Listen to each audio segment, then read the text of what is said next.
SRF bei den Leuten mit «Aus der Region für die Region». Das Mikrolabel für regionale Produkte. Psst. La la la la la la la.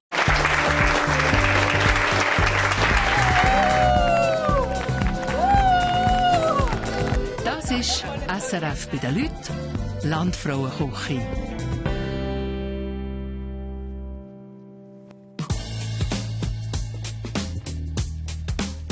Johanna Guillot ist heute Gastgeberin für die Landfrauen. In ihrem Garten zu Motier am Murtensee holt sie noch Gewürze zum Kochen. Ja, so langsam wird es ernst. Ich bin schon ein bisschen nervös oder vielleicht ein bisschen viel nervös, aber freudig nervös. Auf der anderen Seeseite zu Murten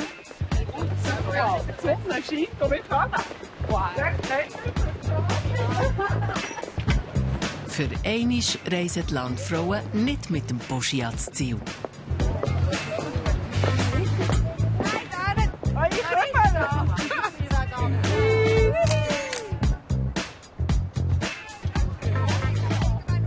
Die 6 haben es lustig.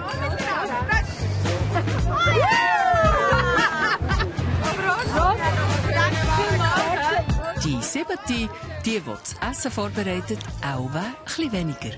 Ja, es ist ja schwierig, wenn sie sich so eine Rolle ist. Kann sein, dass sie völlig hypern oder eben auch wirklich ganz, ja. Sie hat das im Griff. Ich kann das so. Ja. Johanna hat es im Griff. Sie setzt ein Bouillon an. Mit der will sie das Risotto für einen Hauptgang machen.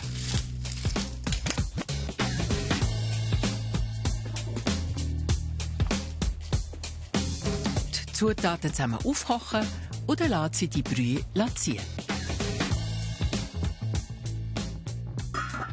Also ich finde, ein guter Risotto gehört auch selber gemachtes Bouillon dazu. Weil man schmeckt wirklich einen kleinen Unterschied.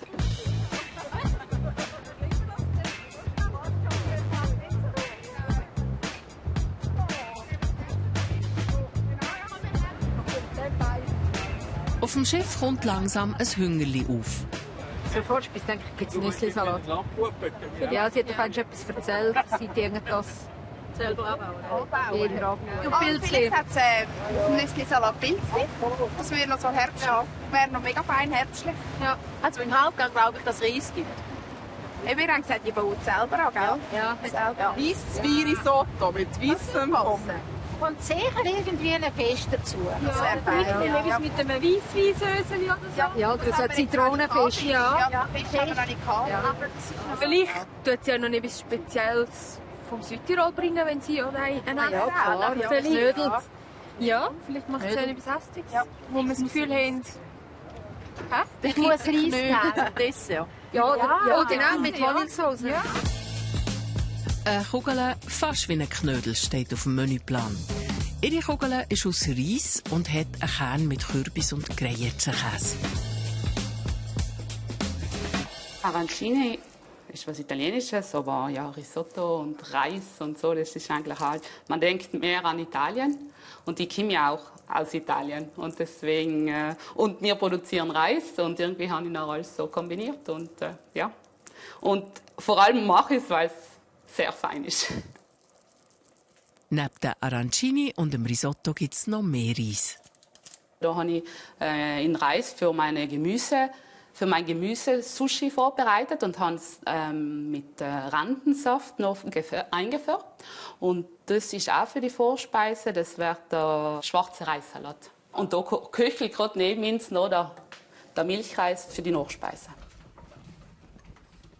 Ja, also wenn jemand nicht Reis so gern hat von den Landfrauen, dann habe ich ein kleines Problem. Zum Hauptgang gibt es zum Risotto noch Fisch. Dieser Gang wird ihre Herausforderung.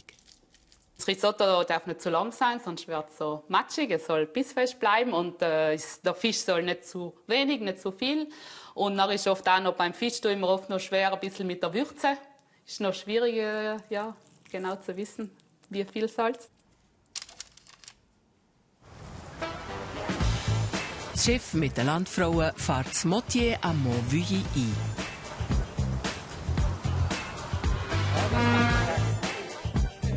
Das war das Rot. Ja.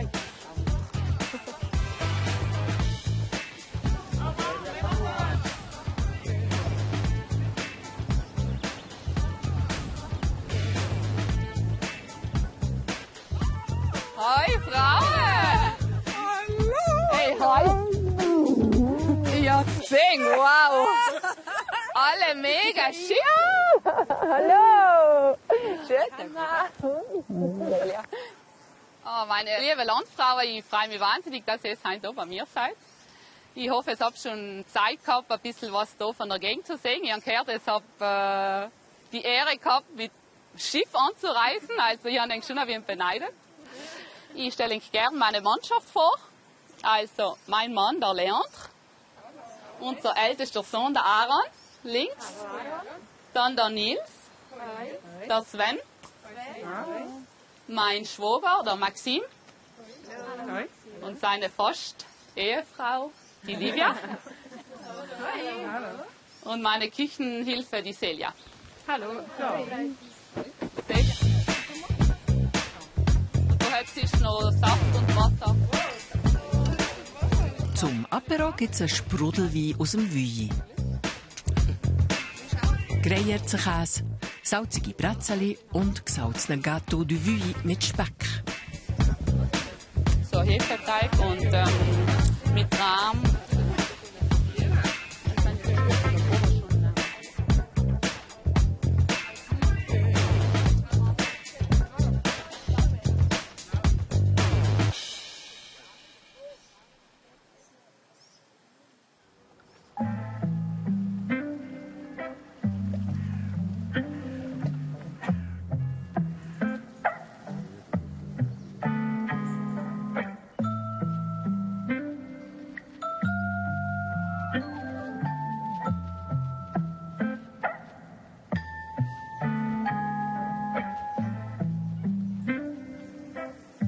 Johanna, ihre Woche fängt im September an. Das Landfrauenessen ist zwar schon in Planung, vorher gibt es aber noch ein anderes Ereignis in der Familie Guillot zu feiern. Johanna und ihr Partner, der Leandre, wollen heiraten. Also es ist beides extrem aufregend. Also beides ist einmalig, hoffe ich. Und auf beides freue ich mich extrem. Die Hochzeit ist für den nächsten Tag geplant. Ab dann heisst sie auch offiziell Johanna Guillot. So.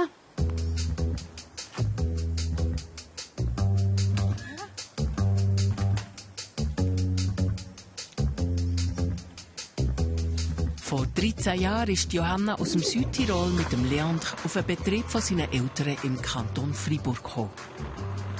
Ich bin in die Berge aufgewachsen und hier irgendwie in der Nähe vom See und im Flachland. Also für mich war es wirklich total was anderes. Also mir hat's trotzdem gut gefallen. Oft sagt man ja total was anderes, noch gefällt es halt vielleicht nicht, aber mir hat es wirklich sehr gut gefallen. Als deutschsprechende Südtirolerin hat sie mit dem Französisch mehr Mühe gehabt. Obwohl wir ja wirklich da sozusagen ein bisschen an der Sprachgrenze leben und viele Leute wirklich auch schon gut Schweizerdeutsch reden, haben die Leute jetzt wirklich, also wenn man in Gruppen waren, hat keiner irgendwie gewollt, irgendwie den ersten Schritt machen und irgendwie einfach mit Deutsch anfangen zu reden. Also wirklich, sie sind da ziemlich hartnäckig gewesen. Es war nicht allem einfach, aber eben, umso mehr habe ich noch wirklich gewollt Französisch lernen, einfach damit ich mich integrieren kann. Guillots haben einen Gemüsebaubetrieb. Sie haben auch noch Felder und Gewächstunnel im Nachbarsdorf.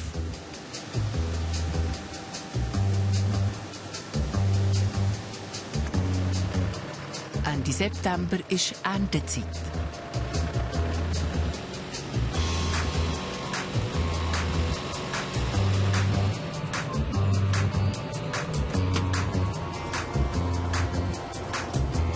Seit 2019 bauen Guillots Reis an. Am Anfang war es ein Versuch, ob das Klima im Seeland für Reis geeignet ist. Vom Setzen bis zur Ernte sollten die Temperaturen nicht unter 20 Grad fallen. Nördlich von den Alpen ein Risiko. Auf diesem Feld wächst eine neue Sorte, japanisches Reis für Sushi. Jetzt zeigt sich, ob die Ernte ergiebig ist.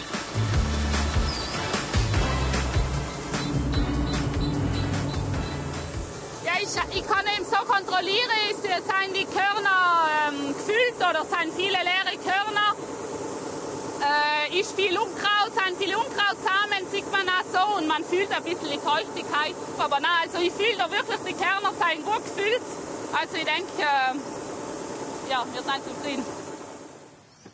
Na, dann gehen wir jetzt ausladen. Sushi-Reis ist die 5. Sorte, die hier wächst. Also letztes Jahr haben wir einen Versuch gemacht und das Jahr ist das erste Jahr, dass es im größeren Stil angebaut wird. Jetzt kommt das Geerntete in eine Trocknungsanlage. Nachher wird das Reis weiterverarbeitet. Ja, wir sind schon stolz. Wir haben gewusst, wir wollen Reis produzieren, aber wir haben nicht gewusst, was gelingt es nicht. Es ist einfach extrem abhängig vom Wetter, vom Klima. Und ja, also auf jeden Fall, es ist jedes Mal ein Stolz, wenn wir daheim einen Reis kochen oder so, nachher wirklich sagen wir, ja, das ist unser Reis. Ist gut? Ja. Okay. Dann gehe ich weitermachen. Okay. Tschüss. Gut.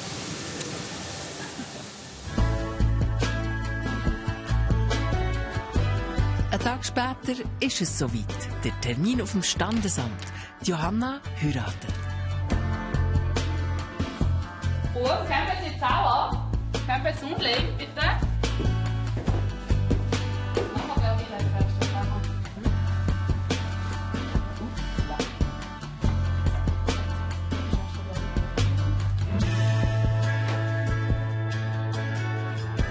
Super.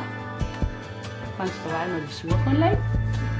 Und nachher, wer ist der Nächste? Eine kleine Aufregung ist schon da. Wir sind nicht die Ersten, die heiraten und ich glaube, ein bisschen Aufregung gehört sowieso dazu. Es war fast nicht normal, glaube ich. Hä? Bist du auch aufgeregt, oder? Hä? Nicht da? Ihre Vorstellung vom Heiraten hat sich verändert. Ich denke, ich habe mit 20 so von der Prinzessinnenhochzeit geträumt, mit einem mega Kleid, so einem riesen Kittel und so. Und jetzt bin ich eher ziemlich schlicht. Also ich freue mich auch, mit meinen Kindern die Hochzeit feiern zu dürfen. Und für mich stimmt es jetzt so, wie es ist. Von dir, Aaron? Passt alles? Okay, super.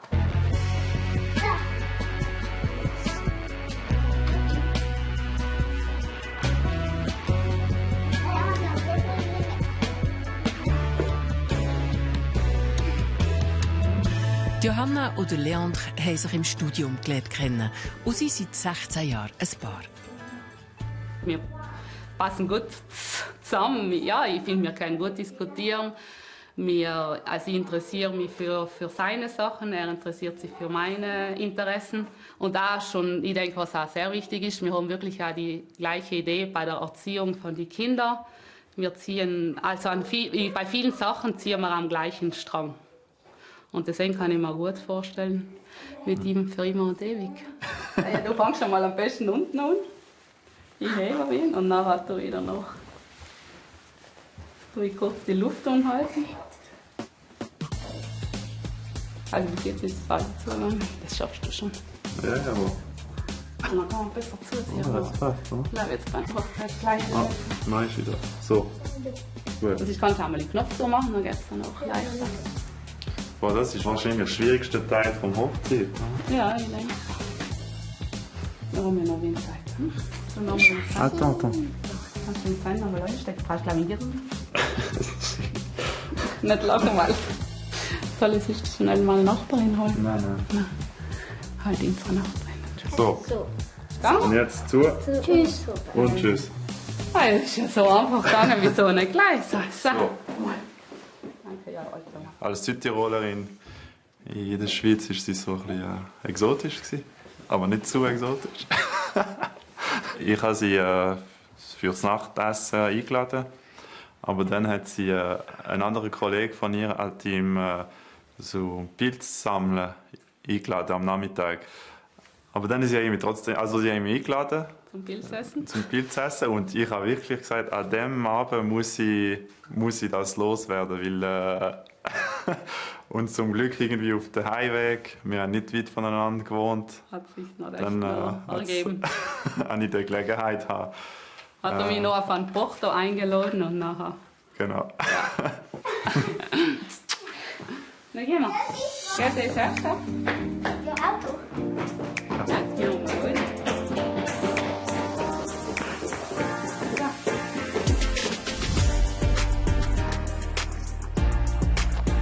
Das Standesamt ist auf der anderen Seeseite, zu Murten.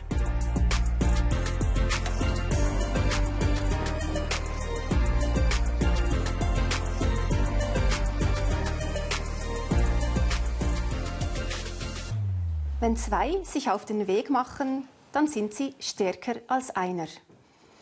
Wenn einer müde ist, dann trägt ihn der andere. Wenn einer sich verirrt hat, reicht ihm der andere die Hand.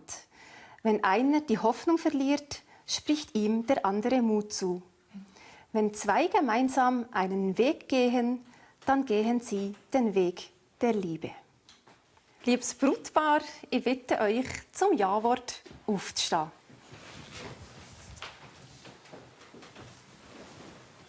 Leandre Guillot, wollt ihr mit der Johanna Hofer die Ehe eingehen? Oui. Johanna Hofer, wollt ihr mit dem Leandre Guillot die Ehe eingehen? Ja. Unter eure gegenseitige Zustimmung ist die Ehe offiziell geschlossen.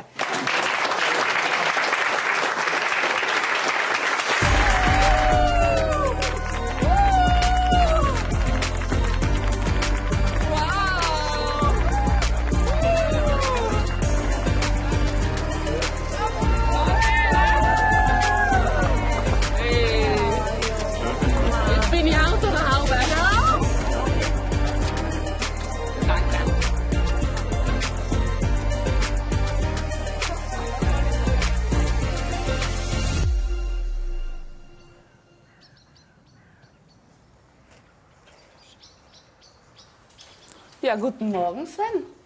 Hast du gut geschlafen? Ja. Magst du ein Brot haben oder magst du auch ein Müsli?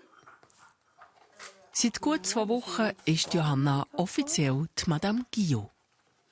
Wir sind schon in einer vollen Routine, also ja. Da hat sich nicht viel geändert, außer der Ring am Finger. Aber eben, es ist alles gleich geblieben. Früh am Morgen ist der Leandre schon auf dem Feld. Aaron, du magst eine Gurke, oder? Mit dem Brot? Die Johanna schaut zu den Kindern. Sie haben sich für diese Rollenverteilung entschieden und ein Einkommen muss für die Familie reichen. Na, komm mit zu nehmen, komm mit. Ja. Das ist, damit die Autos gut sehen. Gell? So, Aaron, kommst du auch? Vielleicht muss man einfach in gewisse Sachen kürzer treten, aber ja, also für uns stimmt es so. Und mir ist es eben einfach wichtig, wirklich meine Kinder zu begleiten. So, jetzt ist gut, Kaffee. So, und nicht so schnell fahren, langsam. Ja, ich finde auch, die Straße ist noch ziemlich stark befahren. Und nachher begleite ich sie gerne einfach bis daher. Und da ist noch wirklich eine ruhige Straße. Bis später, viel Spaß. Viel Spaß, schönen Tag und du musst aufpassen, gell? Ja. Vierte.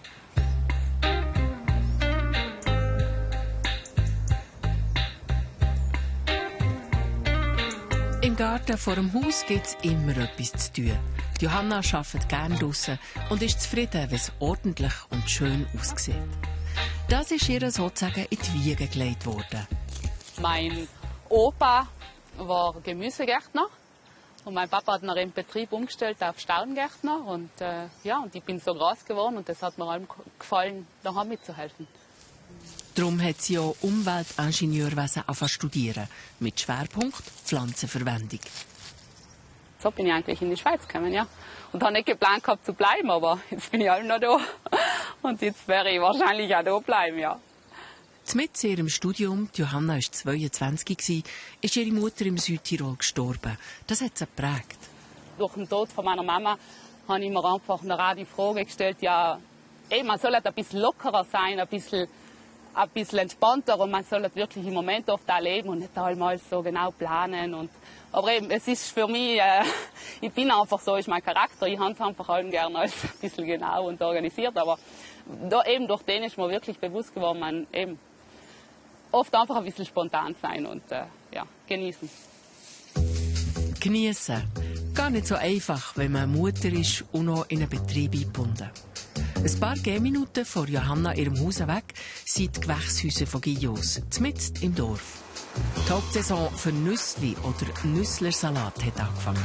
Frisch geerntet kommt er vom Feld in die Wäschanlage.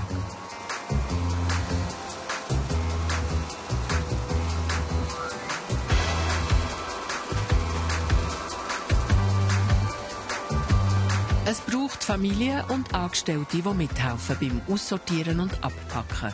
Natürlich hilft Johanna auch mit.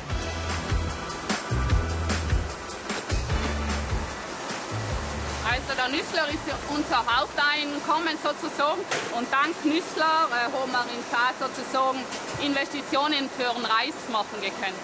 Aber in Zukunft wäre unser Ziel schon vom Reisanbau leben zu können. Johanna ist mit einer Ladung Nüssler auf dem Weg zum Grossverteiler. Beim Autofahren kann sie kurz abschalten. Oder eben auch nicht. Ja, also ich denke ständig ans Landfrauenessen. Und eben jeden Tag, jede Stunde rückt es näher. Und jetzt so langsam wäre ich noch ein bisschen nervös. Aber gute Nervosität, also Vorfreude und Spannung. Aber wirklich, ich habe wirklich Spaß. Für jede Landfrau braucht sie nur ein Hämpfeli Feldsalat für die Vorspeise. Hier liefert sie 2 Paletten her.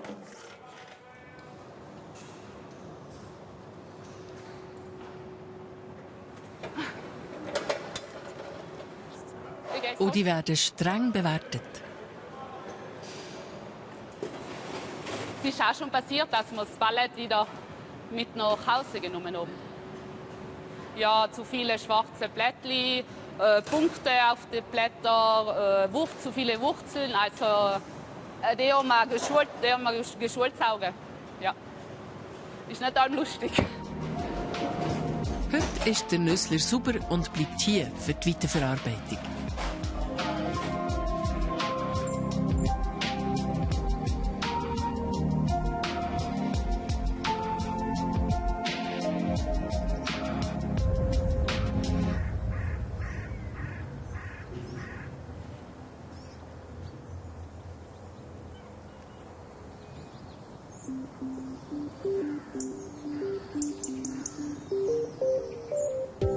Es ist der Tag vor dem Landfrauenessen. Johanna will hinter die Vorbereitungen. Bei einem Gewächshaus grabt sie eine exotische Pflanze aus. Es ist Ingwer. Auch etwas, das in unseren Breitengraden noch selten wächst. Wir probieren gerne wieder mal was Neues und wir haben gesagt, ja, warum nicht Ingwer? Alle Welt redet irgendwie von den Ingwer-Shots und Ingwer-Sirup und auch Ginger-Bier gibt es auch immer wieder mehr auf dem Markt. Und dann haben wir gesagt, ja, warum nicht? Wir probieren es, vielleicht schaffen wir es irgendwie zu verkaufen, vielleicht irgendwie weiter zu verarbeiten. Ja, und jetzt sind wir noch ein bisschen im Versuchsstadium und freuen uns ein bisschen mit der Kultur an. Sie hat sich schon als Teenager mit den Knochen angefreundet, wo sie an ihre Mutter erinnert. Das hat sie mir nach allem ins Pausenbrot eingeschnitten, wirklich so frischen Ingwer in Scheiben. Und ich habe das geliebt. Irgendwie. Und ich war andererseits, das war noch lustig, bei der Pause nach allem in der Schule. Keiner hat mehr von meinen Brotkosten gewählt, weil es ihnen war es alle zu scharf. Für die Landfrauen gibt es den Ingwer in 2 Varianten. Das hier gibt die Essig eingelegte Ingwerscheibe zum Gemüsesushi bei der Vorspeise. Ich denke, das reicht jetzt für das Glas. Wenn sie die Ingwerscheibe zusammen mit einer Prise Salz 10 Minuten lang knettet und er ausspült, verliert der Ingwer die gröbste Schärfe. Ich denke, jetzt für das Landfrauenessen wäre vielleicht, nehme ich das ein bisschen die Light-Version. Eine andere Version gibt es zum Dessert. Johanna will den Ingwer kandieren und in ein Sorbet verarbeiten. Der hier ist heiß abgefüllt und zieht im Essig, bis er zum Sushi serviert wird. Für die Landfrauen wird bei Gyros unten gekocht und oben gegessen. Das braucht mehr Platz als sonst. Das Sofa muss ins Gästezimmer. Eher gesagt als gemacht. Wir sehen als erstes. Nein, also aufgestellt. Zusammen anpacken und etwas erleben hat sie schon in brenzlige Situationen gebracht. Das Schlimmste war vielleicht unser Flugzeugabsturz in Myanmar. Myanmar. Beim Landen ist irgendwie, ja, es war Nebel. Wir haben den Flügel nicht mehr gesehen. So dicht war der Nebel. Und dann habe ich gesagt, ja, es wundert mich, wie er landen wird. Weil es ja auch kein Lämpchen war oder so. Ja, und dann habe ich gesagt, ja, und ich habe das Gefühl, es geht recht schnell runter. Und dann kam man in das gesagt. Wirklich, es war noch lustig, als hättest du es irgendwie gewusst. Ja. Der Absturz, der Schock. Und dann irgendwie, das ist so, ist die Stewardess von innen gekommen und hat die Nottür aufgetan auf den Flügel. Die Flügel haben an beiden Seiten gebrannt. Und dann haben wir gesagt, ja, entweder Feuer oder irgendwie als letzter draußen. Und nachher, ich meine, die Flammen waren noch nicht so riesig. Dann sind wir einfach drüber gesprungen. Mein Jäckli war schon ein bisschen so verbrennt. Und dann sind wir einfach weggerannt, bei 300-400 Meter. Und dann haben wir hingeschaut und es hat so Flammen gegeben. Und so. Also wir haben ja eigentlich außer Schock und vielleicht ein bisschen Nackenschmerzen haben wir nichts, keinen Schaden davon getragen. War das vielleicht so ein bisschen der Moment, wo wir gesagt haben, ja, jetzt können wir ein bisschen sesshaft werden und vielleicht eine Familie gründen? Oder, ja, das hat sich danach so in die nächsten Monate hat sich so der Gedanke ein bisschen... Ja, vielen Dank dem Unfall sind wir auch ein bisschen bewusster geworden. Ja. Ja. Können wir weitermachen. Und jetzt werden wir das hier auch noch schaffen, oder? Ja. Was geblieben ist, nach dem Rückflug in die Schweiz sind sie bis heute in kein Flugzeug mehr gestiegen. Easy!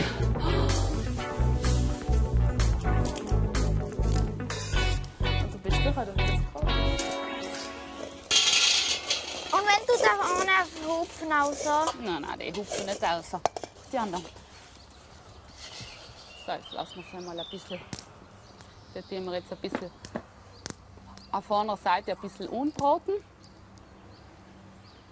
Und dann noch gebratene Maroni mit. Ich glaube, jede Familie hat so ihr eigenes Rezept. Also wir tun sie alle ritzen und dann noch tun wir ein bisschen Salz drauf. Du isst eh nicht. Du ein bisschen Salz. Du hast ein bisschen Salz drauf. Und mir kommt auch viel, wenn man Salz drauf macht, nachher. Oh, das knackt schön. Ist die Raum mitgekupft? Zu der Maroni gibt es ein Servala für die wollen. Meine Kinder sind nicht Vegetarier. Und immer der Leon ist nicht Vegetarier. Und also ich lasse jeden die freie Entscheidung, ob er jetzt Fleisch essen will oder nicht. Ich habe einfach für mich entschieden. Ich habe Fleisch nicht so gern. Auch für die Landfrauen will Johanna ohne Fleisch kochen. Der eine oder andere könnte etwas fehlen. Ich denke, es gibt sicher Leute, die sagen, auf meinen Teller muss ein Stück Fleisch. Aber so wie ich jetzt die Landfrauen kennengelernt habe, ich finde, sie sind noch offen und flexibel. Und ich denke, sie freuen sich auch. Es stört sie jetzt nicht unbedingt, dass kein Fleisch auf den Teller kommt. Hoffe ich. Was ist? On va pourquoi t'as pas pris la bouteille là-bas? Aaron, magst du probieren? Das ist warm, Achtung. Johanna hat sich gut überlegt, was sie kochen will. Ob es bei den Landfrauen ankommt, weiss sie schon gleich.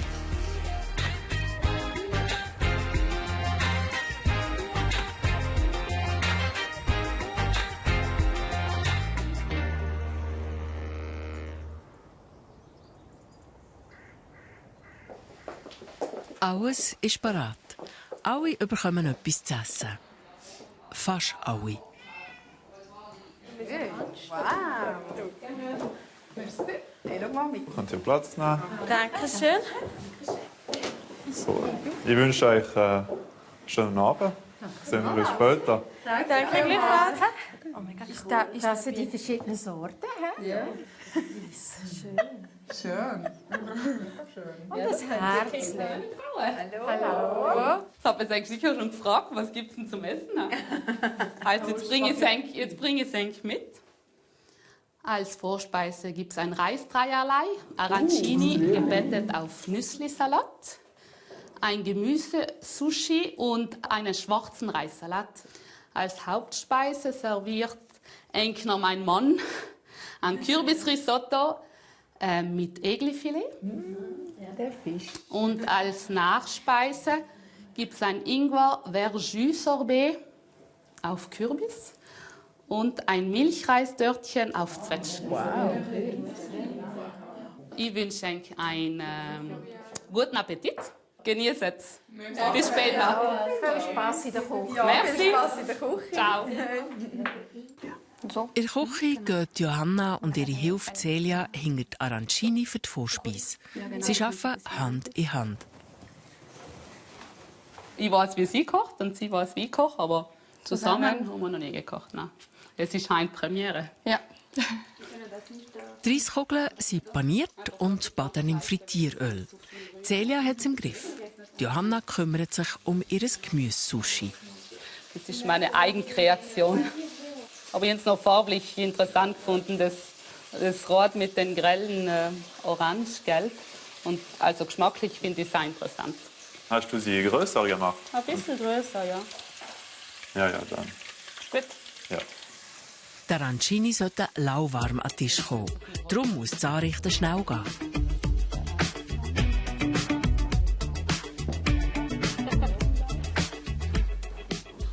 Ich bin ein bisschen nervös, deswegen zittere ich ein bisschen. Aber deswegen hat man immer so das ganze Feingefühl in die Hände. Aber ich hoffe, es kommt dann auch oben so an, wie ich das da so hinstelle. Aber naja, ich bin zufrieden. Es gefällt mir gut. Ich hoffe, es schmeckt nachher. Jetzt steht und fällt alles mit dem Towerservice. Johanna hat gesagt, das ist ja besser mit 2, aber ich gehe gerne auf Risiko. So. Oh. Schon wackelig. Du musst halt einfach auf die Kugeln aufpassen und vielleicht das zweite Mal kannst du es einleihen. Viel Glück. Viel Glück, ja? Zur Vorspeise gibt es ein Reisdrüelei mit Arancini, Sushi und Reissalat. Oh. Oh, 3 Teller, du. Ja, ich nehme sofort weg. Ja, ein kleiner. So ein kleiner Feiner ist das. Und pinkiger Reis. Und ich dann schon. Super, danke vielmals. Danke. Merci. Reissalat, schöne Farbe, sieht wunderschön Ja, das sieht wie violett aus, wenn er gekocht ist. So. Mega schön, ja. Der Reissalat war mir fast ein bisschen zu wenig gewürzt. Der hätte für mich noch mehr Pfiff haben. Kürbis. Ja. Das ist schon. Es sieht einfach Das ist jetzt einfach gerade so. Und das ist mit Randen gefällt. Es ist zwar nicht ein rosa-rot Mädchen, oder? Es war eine bunte Sache. Und ja, es war noch vielseitig, auch wenn eigentlich alles Reis drin hatte. Und ich meine, so, das Arancini, du hast viele so mit Hackfleisch, aber kannst du eigentlich mit allem füllen. Ja. Und mit Käse ist natürlich auch noch drin.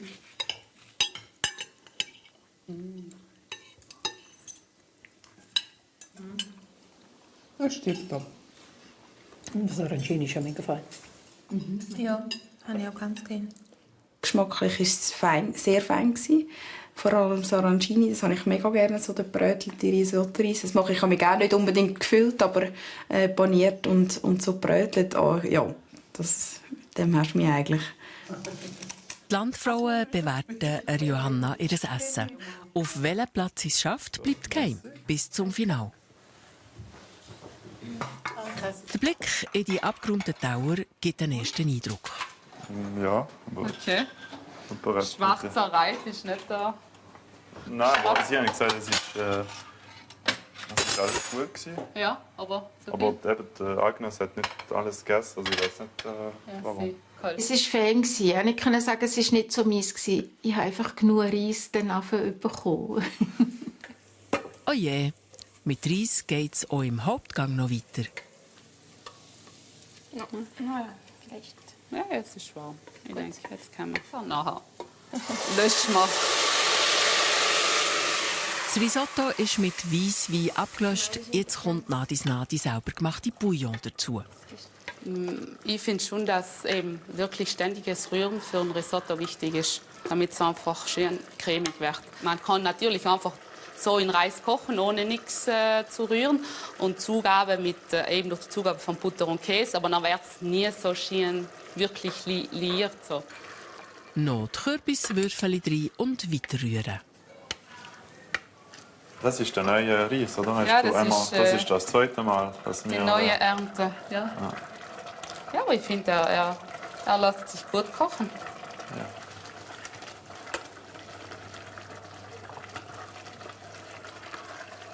Im richtigen Moment müssen auch noch die Fischfilet in die Bratpfanne. Priorität hat aber das Risotto. Darf ich probieren? Ja, ich probiere. Hast du probiert? Nein. Nein? Was wichtig ist mit der Zeit. Oder? Jetzt sind wir bei noch 2 Minuten und dann kann man das auf die Seite tun. Hast du schon? Gell, Svenja? Ja, ist gut. Der Leandre will sicher sein, dass das Risotto im richtigen Moment ab der Herdplatte kommt und kann weiterziehen kann. Das ist der Start für die Egli-Filet. Sie sind im Maul gedreht und kommen in heiß Anken. Können wir das wärmen? Ja, und, jetzt haben wir noch für den Lauch. Käse. Den Käse, ja, und das Butter. Ja, schon Schuss rein. Ja. Viel? Ja, Schuss so. Ja, das ist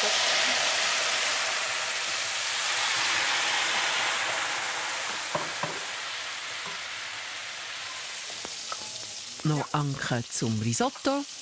Jetzt soll es perfekt sein. T'as mis un peu de Vinaigre, ouais. pasta noch? Wie haben wir das?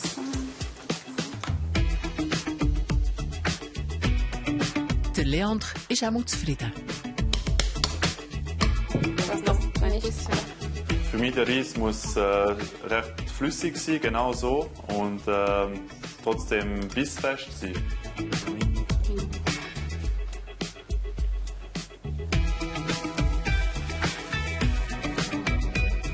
Als Farbtupfer ein paar frittierte Lauchstreifen und dann ist das Kürbisrisotto mit Egli-Filet zum Hauptgang parat. Das war das Schlimmste, aber ja. Der Risotto, der Fisch, irgendwie alles zur rechten Zeit und es soll alles noch warm sein. Ich hoffe, es kommt überhaupt oben an. Der Leandre muss mit jeder Fuhr die Stege auf in den Oberstock. Nimmt er 3 Tauer auf einmal, muss er auch weniger laufen. Danke vielmals. Gute miteinander. Danke. Gute miteinander. Gute miteinander. Probieren wir mal den Fisch. Hast du schon probiert? Wieder an. Ein Fisch hat gar nicht gar keinen Fisch gemacht. Nein, total nicht. Ist im Anken gemacht? Ja. Der Regel hat immer ganz wenig geredet, aber das spürst du fast gar nicht. Ich habe das noch gerne. Also ich habe sehr gerne Egli. Überraschenderweise habe ich den Fisch gegessen.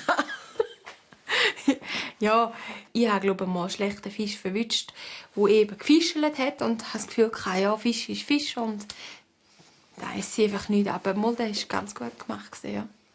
Geschmacklich wunderbar gewesen, mit dem Buckdruck. Super rausgespürt, mit dem Egli. Ja, tipptopp. Er ist auch mild im Geschmack, der Lauchbuche. Gell? Der ist nicht so... Die Butter ist ein bisschen geschwenkt. Also der Risotto ist ganz gut, aber für mich ist der ein bisschen mehr gewürzt. Ja. Und das ist fast ein bisschen zu fest, habe ich das Ja, das ist gar nicht so. Hast du ihn lieber bissfester? Ja, für die ist mehr besser. Ja, das Risotto war gut. Von der Würze her hat es mir eigentlich nicht schlecht gepasst. Es ist gut, aber es war nicht so der Wow-Moment. Und? Oh. Gut. Die Teller sind alle leer. Das ist schon mal ein gutes Zeichen. Ja. Nein, sie haben gesagt, es war sehr gut. Der Fisch war sehr gut, obwohl die... Nein, es hat nicht unbedingt Fisch. Okay. Aber es hat Trotzdem, Geschmack okay. geschmeckt. Ja. Super. Top. Gut, bravo. Und dir merci fürs Servieren.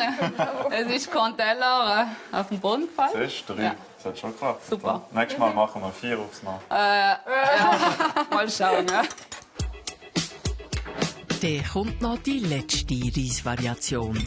Das Milchreis zum Dessert.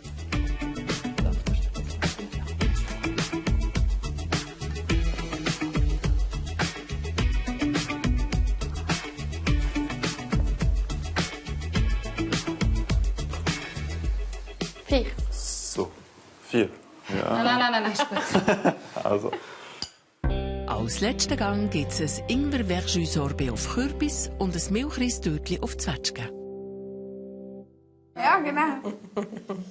Vom Apital ins Bernviertel. Danke vielmals. So. Ja. Danke. Danke. Gut, das ist der Ingwer, ja. Hat schon Ingwer drin, im Kürbis ja. Im Glasse hat es Ingwer.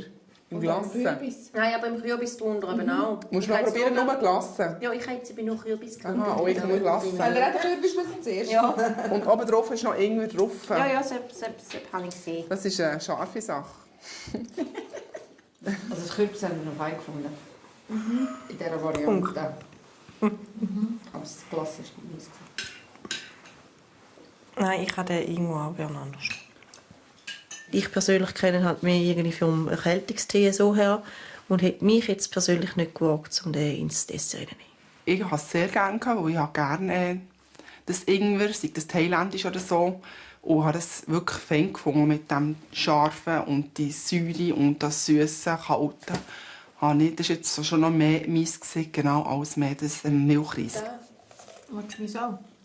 Ja, nicht gar nicht. Mach noch ein bisschen. Nein, komm.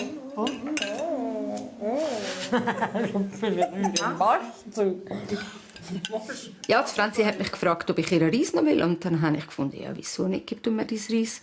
Ich halt wirklich sehr gerne Reis. Und den Milchreis habe ich auch sehr gerne. Aber es ist mega saisonal, weißt du, also auch vom Hof. Dass in allen 3 Gängen Reis hatte, hat mich auch gar nicht gestört. Und ist ja jedes Mal mit einer anderen Soße oder mit einer anderen Geschmacksrichtung reingekommen. Ist tipptopp gesehen, nein, ist nichts zum Aussetzen. Zur Kaffeerunde wollen die Landfrauen oder Johanna ihre Hochzeit feiern. Jetzt müsst Alles Gute zur Hochzeit! Oh, merci! Das ist ja lieb. Alles Gute mit 2 Süßen.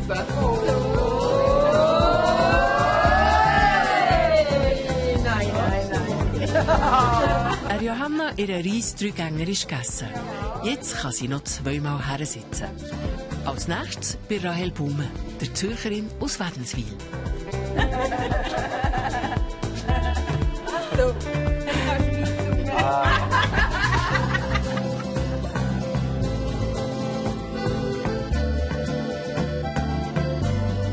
SRF bei den Leuten mit aus der Region für die Region. Das Mikrolabel für regionale Produkte. Schon fertig?